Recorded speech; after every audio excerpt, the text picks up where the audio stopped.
They called her a whore because she learned to speak the only language Roman men understood. The real horror wasn't what she did in the dark, it was what they wrote about it in the light.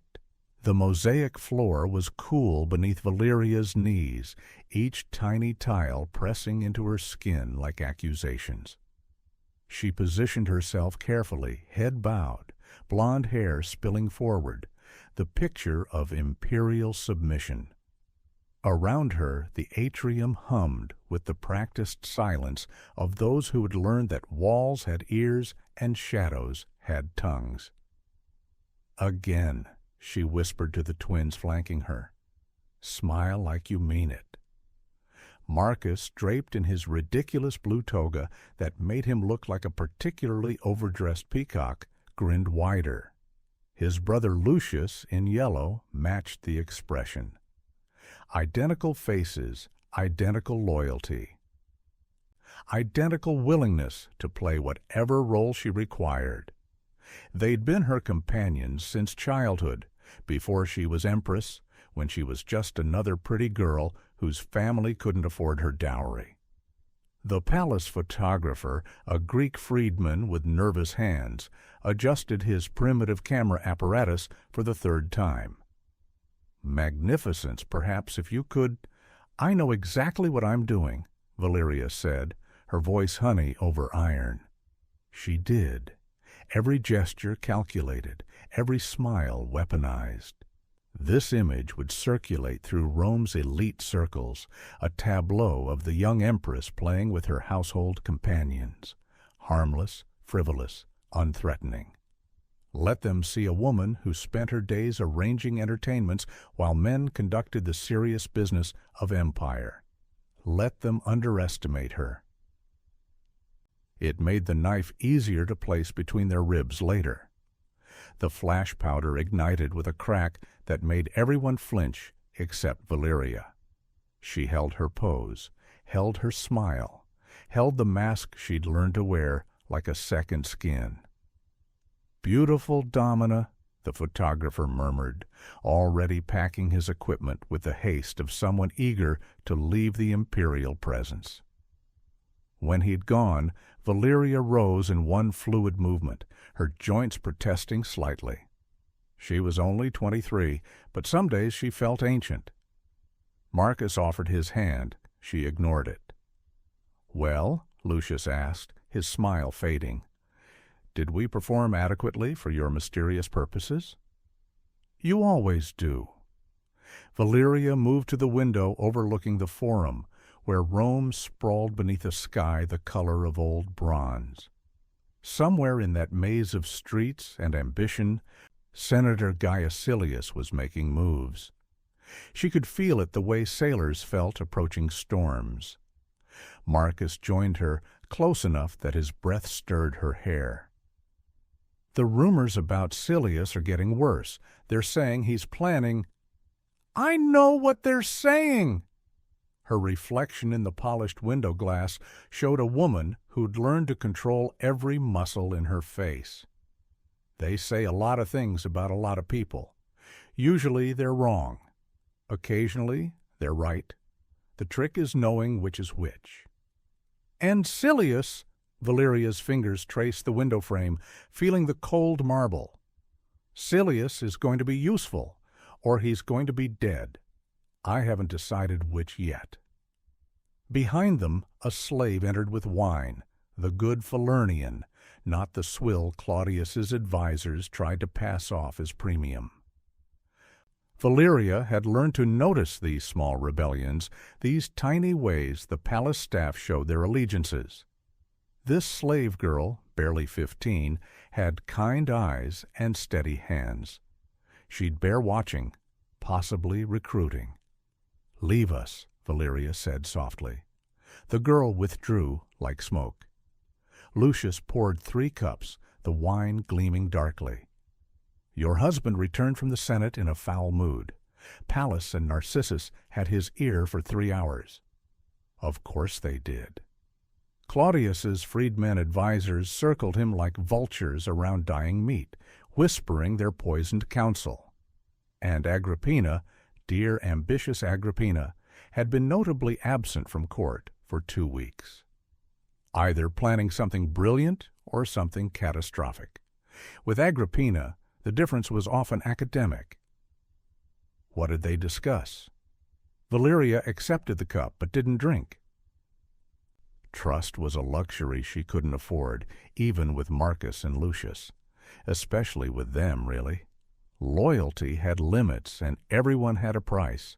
She just hadn't found theirs yet. Taxes, aqueducts, your son's education. Marcus's voice dropped. And whether you're spending too much time with inappropriate company. There it was, the real attack, dressed up in concern for propriety. Valyria felt something cold settle in her chest. Not fear, never fear, but calculation. They were moving faster than she'd anticipated. She drank deeply, the wine burning down her throat. How inappropriate are we talking? Garden-variety adultery or full-scale moral apocalypse? The latter. Lucius moved closer, his face serious. They're building a case, Valyria. Not just whispers anymore. Documents, testimonies. They're saying you've been active? Active! She tasted the word, found it wanting. Such a sanitized term for what they're actually accusing me of. The twins exchanged glances, that eerie synchronization that had unnerved her since childhood. Finally, Marcus spoke. They're saying you sneak out at night, that you work in the brothels near the Subura, that you've taken the name Lysiska and compete with prostitutes for customers. Valyria laughed. Not the delicate imperial titter expected of her, but a real laugh, sharp and genuinely amused. Lysiska. They couldn't even come up with a more creative pseudonym. It means she-wolf. How dramatically on the nose. This isn't funny. It's hilarious. She turned from the window, her face alight with dark mirth. Don't you see? They're not even trying to make it believable. An empress sneaking out to fuck commoners for copper coins? It's lazy propaganda, which means they're desperate. Lucius shook his head. Desperate people are dangerous. So am I. Valyria drained her cup, set it down with deliberate care. Tell me something. If I were actually doing what they claim, if I were out there every night, exhausting myself with anonymous encounters, when exactly would I have time to run the networks I've spent 3 years building? When would I blackmail senators, cultivate informants, or position Britannicus for succession? Neither twin answered. They knew she was right.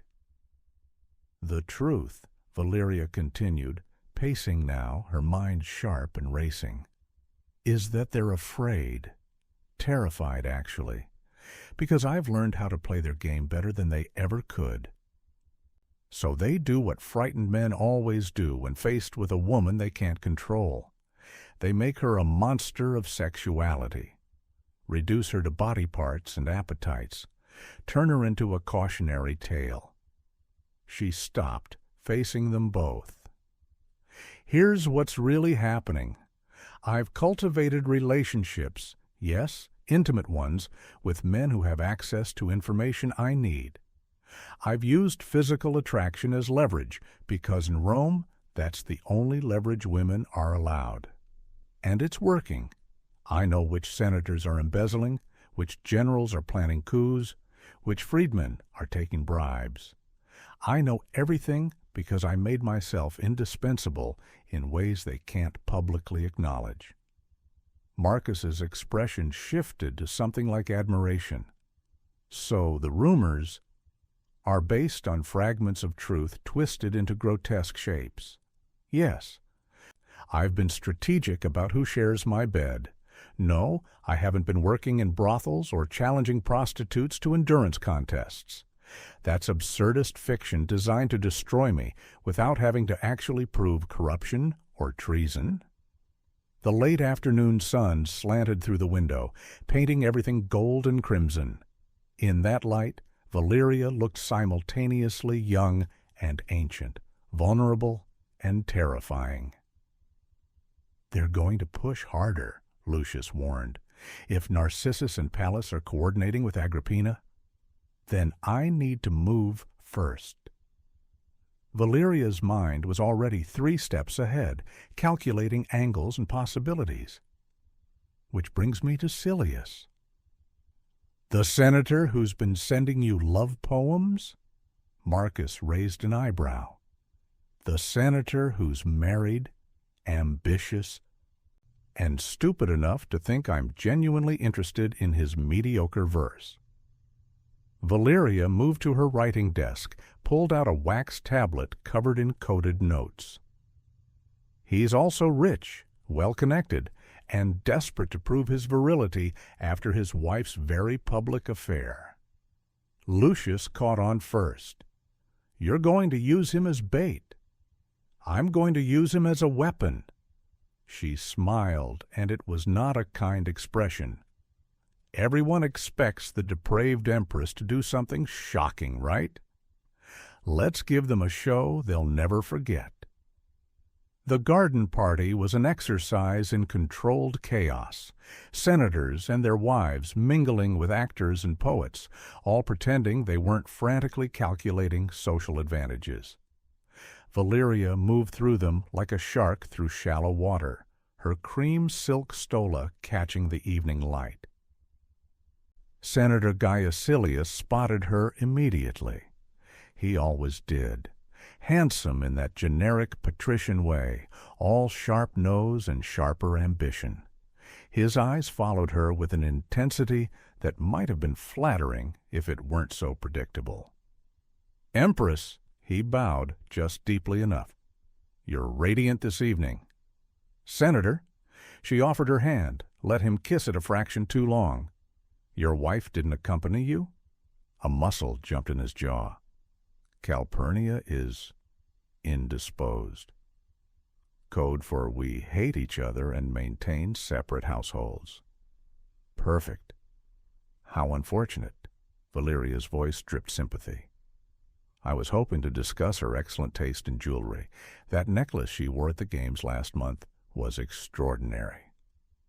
The necklace she'd been wearing while publicly flirting with her lover, the gladiator who'd subsequently died in a very convenient training accident. Valyria watched Silius's face darken with humiliation and rage. Good. Angry men made mistakes. "Perhaps we could speak privately." Silius's voice was low, urgent. "I've been wanting to discuss—" "Your poetry?" Valyria interrupted brightly. "I found your latest composition quite revealing. The metaphor comparing me to Diana was particularly bold." She'd burned the poem after reading it. It was terrible. But Silius didn't need to know that. They moved away from the crowd, into a section of garden where marble statues of gods engaged in various states of mythological passion. The symbolism was about as subtle as a brick, but Silius seemed to think it was romantic. "I meant every word," he said, moving closer. "You're wasted on Claudius. Everyone sees it." There it was, the opening gambit.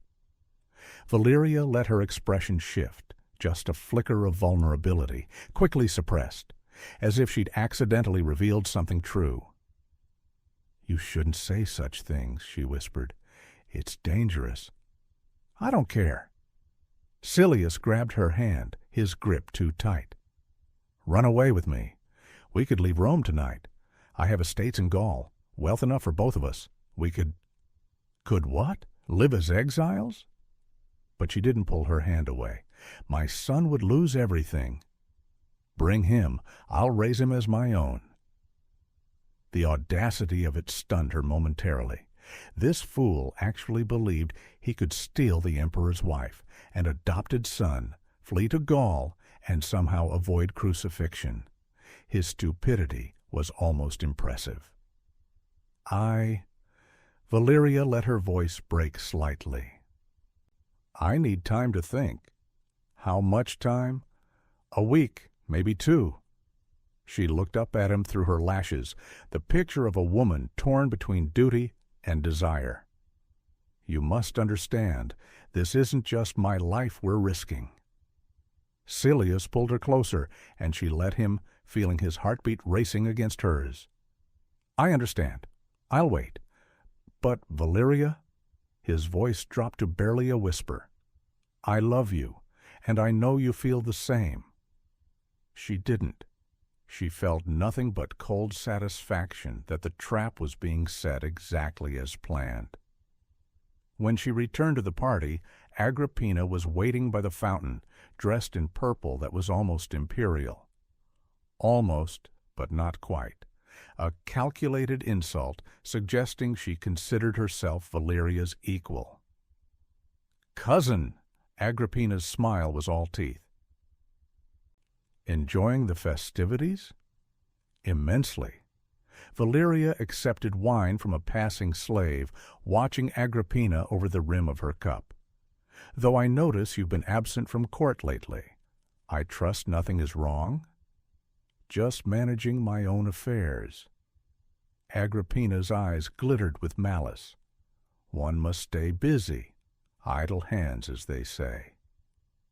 They stood in silence, 2 women locked in an undeclared war, surrounded by oblivious nobles who had no idea they were watching a battle for Rome's future. I hear interesting things about you, Valyria, Agrippina said finally. Scandalous things. Do you? How unfortunate. I hear interesting things about you, too, though I wouldn't call them scandalous. Treasonous, perhaps. Agrippina's smile didn't waver. Careful, dear cousin. Accusations like that require proof. So do accusations about sexual impropriety. Valyria stepped closer, voice dropping. We both know how this works, Agrippina. You're spreading rumors to destroy my reputation so your son Nero can supplant my Britannicus. I'm countering by gathering evidence of your plots. We're equally matched, equally ruthless. The difference is, I'm better at it. Are you? Agrippina's composure cracked slightly. Because from where I stand, you're losing. Claudius already listens to his advisors more than his wife. Your son is young, vulnerable, and those rumors about your activities are gaining traction. How long before Claudius believes them? He won't, because they're ridiculous. Truth is irrelevant. Perception is everything. Agrippina leaned in, her breath warm against Valyria's ear. By the time I'm done, Rome will remember you as the whore empress who couldn't control her appetites. Your son will be tainted by association, and my Nero will ascend as the pure alternative. Valyria felt ice flood her veins. Not fear, calculation. The timeline was collapsing faster than she'd anticipated. Agrippina wasn't just planning, she was actively executing. Well then, Valyria said, her voice steady despite the adrenaline singing through her blood. I suppose we'll see who history remembers, won't we? But here's the question I want you to consider. When a woman uses the only weapon society allows her, is she the villain, or is the system that forced her to fight this way? Drop your thoughts in the comments below. The wedding was Valyria's idea, not a real wedding. Of course, that would be actual treason, but a mock ceremony elaborate enough to terrify everyone involved. She pitched it to Silius as a romantic gesture.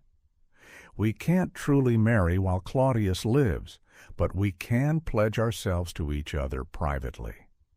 A secret ceremony, witnessed only by our closest friends. The idiot agreed immediately. What Silius didn't know, Valyria had carefully selected every friend in attendance. Half were her informants. The other half were senators she knew Agrippina had already turned against her. The ceremony would be witnessed, documented and reported. But the question was, to whom first? The mock wedding took place in a private villa outside Rome, lavishly decorated with flowers and enough wine to float a trireme.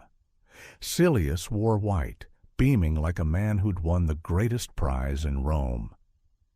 Valyria wore crimson, the color of blood and Mars, war god of the empire. As they exchanged vows, meaningless words that bound nothing except Silius's fate, Valyria caught Marcus's eye across the room. He nodded once. Everything was in position. The feast afterward was spectacular. Valyria made sure Silius drank deeply, laughed loudly, made grand pronouncements about their future together. She needed him committed, witnessed, undeniable. At midnight, when most of the guests were too drunk to stand, she slipped away to a private chamber where Lucius waited with documents. "It's done?" she asked. "The letters have been delivered.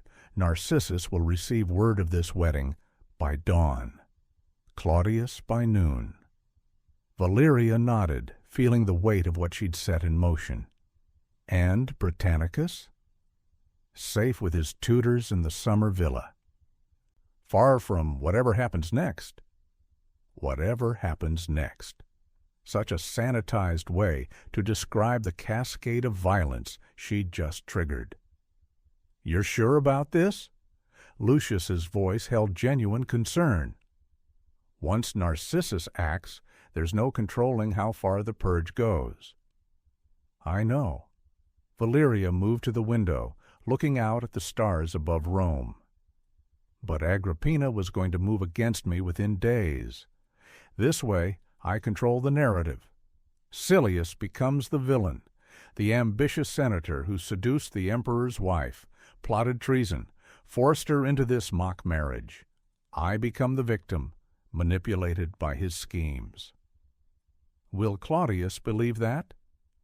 "He'll want to believe it. The alternative is admitting his wife played him for a fool." She turned back, her face hard. "And I'll make sure there's just enough evidence to support my version. The real beauty is that most of it will be true. Silius is ambitious. He did pursue me. He did plot to take me away from Rome. The only lie is that I was a willing participant." Lucius looked troubled.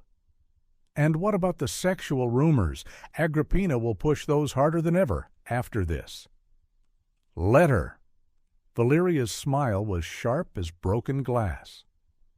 "When you're fighting in mud, everyone gets dirty, but I'll make sure she gets buried in it." Dawn broke over Rome like a wound. Valyria returned to the palace to find it in chaos. Praetorian guards everywhere, senators being dragged from their beds, the air thick with panic and possibility. Narcissus had moved even faster than she'd calculated. She found Claudius in his study, looking older than his years, surrounded by documents and grim-faced advisors. When he saw her, something complicated crossed his face. Relief, suspicion, hurt, and rage all tangled together. "Husband!" She fell to her knees without being asked, the picture of imperial submission. "Thank the gods you're safe." "Safe?" Claudius's voice shook. Whether with age or emotion, it was hard to tell. "Safe from what, wife? From the man you married in secret? From the conspiracy you've been weaving? From Silius's madness?" Valyria kept her head bowed, her voice breaking convincingly. "He forced me, Claudius. He said if I didn't comply with his ceremony, he'd kill Britannicus. I had no choice." Silence, heavy as marble. "You expect me to believe," Claudius said slowly, "that Senator Silius kidnapped you, forced you into a mock wedding, and you were powerless to resist or send word?" "I sent word the moment I could escape." Valyria looked up, let tears stream down her face. "To Narcissus. I knew you'd trust him. I knew he'd act swiftly to protect you." It was brilliant, really. By crediting Narcissus with her salvation, she'd ensured his cooperation. He could hardly contradict her story without admitting he'd been acting on information from a suspected traitor's wife. Narcissus stepped forward. "The Empress did indeed send word, Caesar, which is why we were able to act so quickly to arrest the conspirators." Claudius looked between them, his face a battlefield of emotions. "And the other rumors? About your activities?" Here it was, the moment that would determine everything. "Lies," Valyria said firmly. "Agrippina has been spreading them for months, trying to undermine me so her son can replace mine. Ask yourself, husband, if I were truly spending my nights in brothels, when would I have time to birth your son, manage your household, and attend every state function you've required of me?" The logic was undeniable. Claudius's face showed he was wrestling with it. "However," Valyria continued, her voice dropping, "I won't pretend to be a saint. I've cultivated relationships with senators. Yes, I've used charm and beauty to gather information that protected you and our son. In Rome, that's called politics when men do it. When women do it, it's called whoring." The rawness in her voice was genuine. She was tired, so tired, of fighting battles on every front, of using her body as currency, of being reduced to a sexual threat because she'd learned to wield the only power women were permitted. "I've done what I had to do," she said simply. "To survive, to protect Britannicus, to keep Agrippina from poisoning you, literally or politically. If that makes me a monster, then I'm a monster of Rome's own making." Claudius stared at her for a long moment. Then, unexpectedly, he laughed, a bitter, exhausted sound. "You're right," he said. "This city makes monsters of us all, especially those who want to survive it." He gestured for her to rise. "Silius will be executed, along with his co-conspirators. You will retire to private life temporarily, for appearances. Britannicus remains my heir. And Agrippina," his face hardened, "Agrippina will find her influence significantly curtailed." Valyria felt victory and loss simultaneously. She'd survived. Britannicus was safe, but she'd had to sacrifice pieces of herself to do it, pieces she'd never get back. The executions took place at dawn. Valyria watched from a distance as Silius died badly, begging for his life, protesting his innocence. She felt nothing. Not guilt, not satisfaction, just emptiness. Marcus found her in the gardens afterward, sitting by the fountain where she confronted Agrippina. "It's done," he said quietly. 20 senators dead, twice that many exiled, Silius's entire family implicated. And Agrippina? Alive, weakened, but alive. Claudius won't move against his own niece without more proof. Valyria nodded. She'd expected as much. This was never going to be a complete victory. Just survival. "There's something else?" Marcus's voice held a strange note.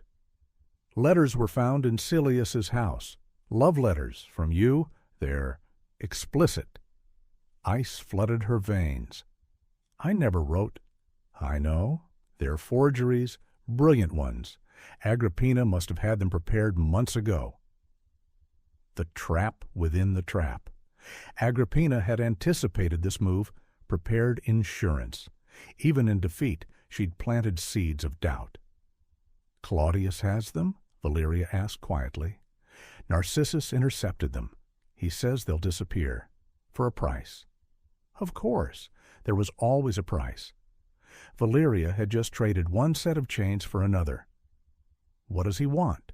Marcus hesitated. "Your networks, your informants, everything you've built. He wants control of your intelligence operation."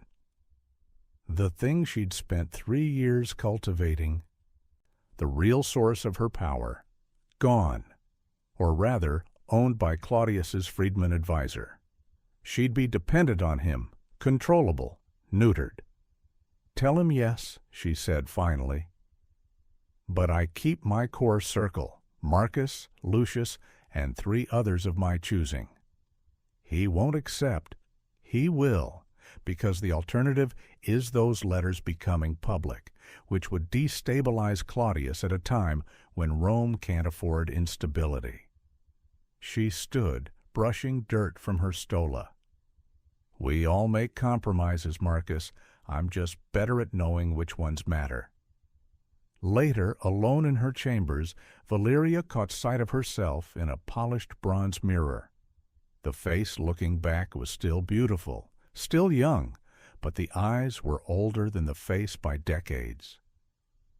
She thought about history, about how stories get told and retold until truth becomes myth and myth becomes weapon. Whoever survived would write the official version, and women rarely survived long enough to write their own stories. If she died tomorrow, if Agrippina finally succeeded, or if Claudius's patience expired, or if any of the dozen other threats materialized, how would Rome remember her? As the depraved empress, the woman who couldn't control her appetites. The cautionary tale mothers would use to frighten daughters into compliance, not as the strategist who'd held off a dozen plots, not as the mother who'd sacrificed everything to protect her son, not as the woman who'd learned to fight with the only weapon she was allowed and had almost won. Valyria picked up a stylus and wax tablet, began to write. Not her official history. That was lost to her. But perhaps something private, something true, words that might survive in fragments, might complicate the narrative history would impose. "They'll call me monster," she wrote. "They'll say I was insatiable, depraved, beyond control. They'll reduce me to body parts and appetites. But here's what they won't say. I was brilliant. I nearly succeeded. And every weapon I used against them, I learned by watching them use it first. The real horror isn't what I did. It's that they made me do it, and then condemned me for learning their lessons too well." She paused, stylus hovering over wax, then added, "If you're reading this centuries hence, ask yourself, who wrote the histories you trust? Who had the power to shape my story? And whose version would you believe, the woman who lived it or the men who survived her?" 3 months later, Valyria Messalina was dead. The official story. She'd been plotting again, this time with a different senator. Claudius had finally had enough. She was executed quietly, in a garden with minimal ceremony. Her son Britannicus would later be poisoned, conveniently clearing the way for Agrippina's Nero to become emperor. But stories have a way of growing beyond facts. The accounts written by Tacitus, Juvenal, and Suetonius painted Valyria as a nymphomaniac of legendary proportions. They claimed she'd worked in brothels under the name Lysiska, that she'd challenged Rome's most successful prostitute to a contest of endurance and won, that she'd been insatiable, corrupted, a force of pure sexual chaos. Were any of these stories true? Partially, symbolically, metaphorically, which is to say, not in the ways that matter, and completely in the ways that don't. Valyria had used sex as currency, yes, but so had Julius Caesar, Augustus, Mark Antony, and every male leader in Rome's history. When they did it, it was statecraft. When she did it, it was depravity. The historians who wrote her story were men who'd benefited from her death, men who needed to justify why she'd been eliminated, men who understood that the easiest way to destroy a woman's legacy is to reduce her to her sexuality and then condemn her for it. They made her monstrous because monsters don't deserve sympathy. They made her insatiable because insatiable women can't be satisfied by proper marriage or proper power structures. They made her the villain because villains can be killed without guilt. But here's the truth those histories can't quite erase. Valyria Messalina was dangerous. Not because of who she slept with, but because she learned to play Rome's game better than the men who made the rules. She was brilliant, ruthless, strategic, and nearly successful at protecting her son and securing her position in a system designed to destroy ambitious women. The real horror isn't what Valyria did in the shadows of Rome. It's what Rome did to her memory in the light of history. They necrophiliacted her reputation, turning her into a cautionary tale that says more about patriarchal anxiety than historical truth. Centuries later, we still tell her story, still call her depraved, still focus on the sexual accusations rather than the political genius. We repeat the propaganda of her enemies and call it history. We reduce her to appetites and ignore the intelligence behind her strategies. And every time we do, we prove that Valyria was right to be afraid. Because Rome didn't just kill her body, it murdered her truth and replaced it with a lie so compelling that we're still believing it 2,000 years later. The question isn't whether Valyria Messalina was guilty of the crimes history accuses her of. The question is, why are we so eager to believe the worst about powerful women? Why do we accept without question the accounts written by their enemies? And what does it say about us that we'd rather believe in a monster than confront the possibility that a woman could be brilliant, strategic, and destroyed for it? History is written by the survivors, but sometimes, if you read carefully enough, you can hear the voices of those who didn't survive, whispering from between the lines, complicating the narrative, refusing to be reduced to cautionary tale. Valyria Messalina was many things. Monster was only one of them, and perhaps the least true.